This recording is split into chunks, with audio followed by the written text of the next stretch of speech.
recognize my colleague Rep. Provo has been leading on the right to purchase legislation in the legislature. Paul. Yeah, I'd like to ask Denise, this Green Line thing with the skyrocketing real estate prices, what can be done about that? What different approach to building mass transit? You know, it's just gonna be a disaster in terms of people being pushed out of their Displacement, yes, it is in terms of displacement. The problem is one of artificial scarcity. The Green Line extension is 4.3 miles.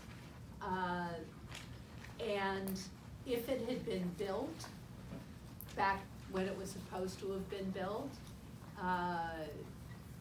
it would not have been so expensive. We would have it by now. It would have been integrated into the system.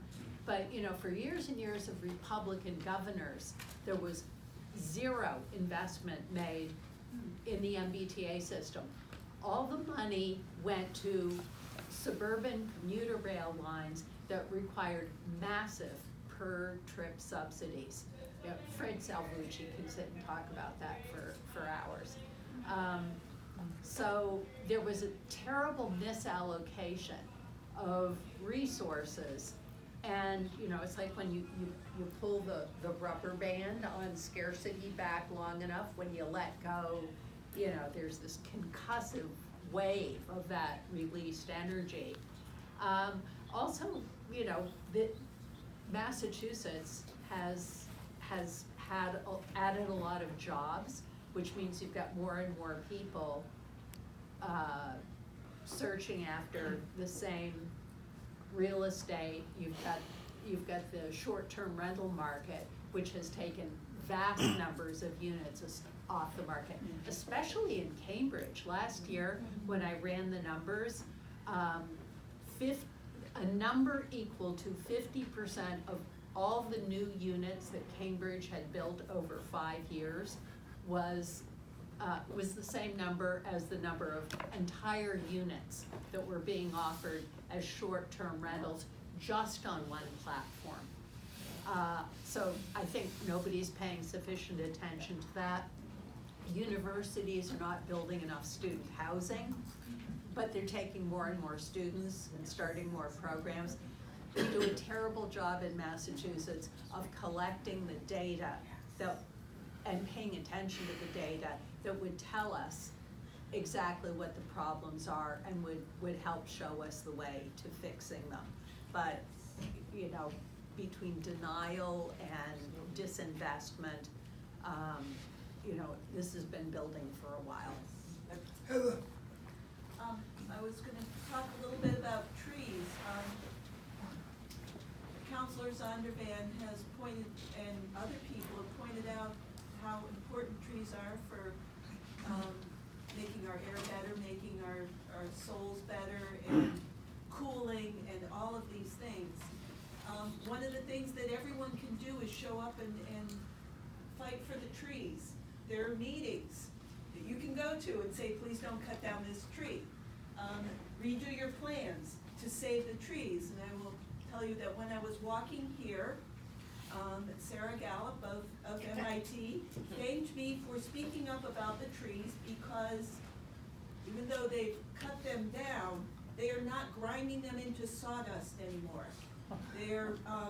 They actually, MIT paid to have trees that they had cut down made into boards, and they delivered them to CRLS, to the woodworking class. Anybody can speak up on this. One person saying something in the right place makes a difference. So, you know, don't hold back. You could be that person. I do want to amplify that, and you know, thank you as well, because when you spoke up in the council about how we treat the trees that we do cut down, I did listen and heard what you said. So it is really important to speak up. Yes. Over here and then Sabina.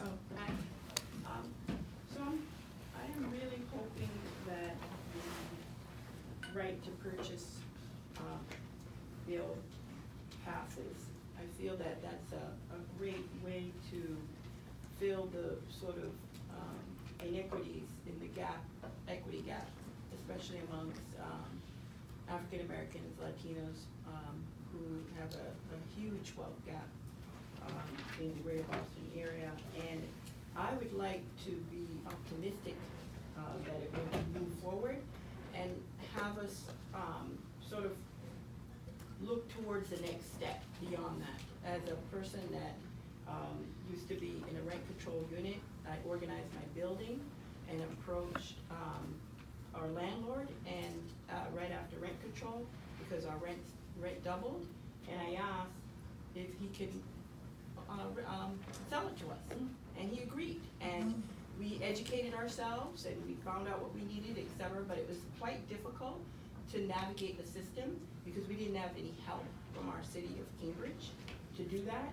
So I feel that if we're gonna move forward on this, which I love that opportunity, we need to sort of be thinking beyond that on what tools, what resources, and what loan products can we put in place to advance that. And in particularly, our city is not really prioritizing co-ops.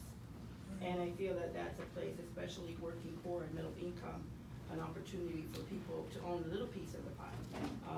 So I feel that I'd like us to think about in the legislation sort of the next step, so we're not figuring out, oh, we got this and what next?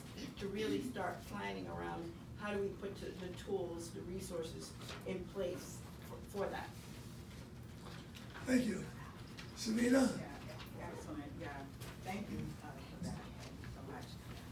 I just want to point out that, yes, I'm so glad that you all are here, and I'm so glad that you're going to be a part of really looking over and being the eyes and the ears of this vision of the budget. So the Poor People's Campaign, when we launched our 2018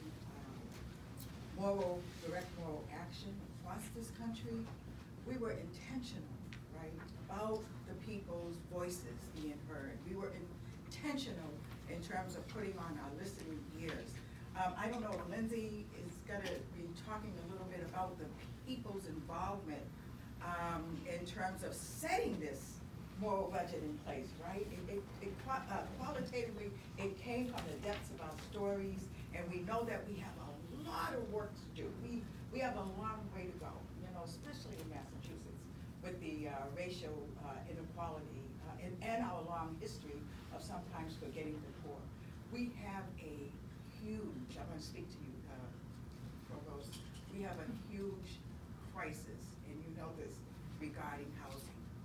And it's not only the mass gentrification movement to displace people, it's what happens when our low-income brothers and sisters and families go to obtain housing. The Poor People's Campaign speaks about the policy violence and the rules and the laws and the legislation that's in place that sets up these barriers. I mean, sometimes folks, they're displaced, they may not have a driver's license. They may not have a marriage certificate. I just heard a story the other day that stated, in order for you to receive housing, and if you're couch surfing, you must go to your neighbors and get a letter from them to ask, to, you know, inform us whether or not you were a good neighbor. This, yes. So we've got to address the policy violence, the impact of our poor brothers and sisters, and we need you to do it. I can't do it, even though I'm part of the Poor People's Campaign. I can't initiate that. It has to come from those that, right, are inside, that can help change and implement new ways for us to live. All right, on that note, I'm talking about displacement, and you can't address displacement without rent control and just cause eviction. The other thing is about affordable housing.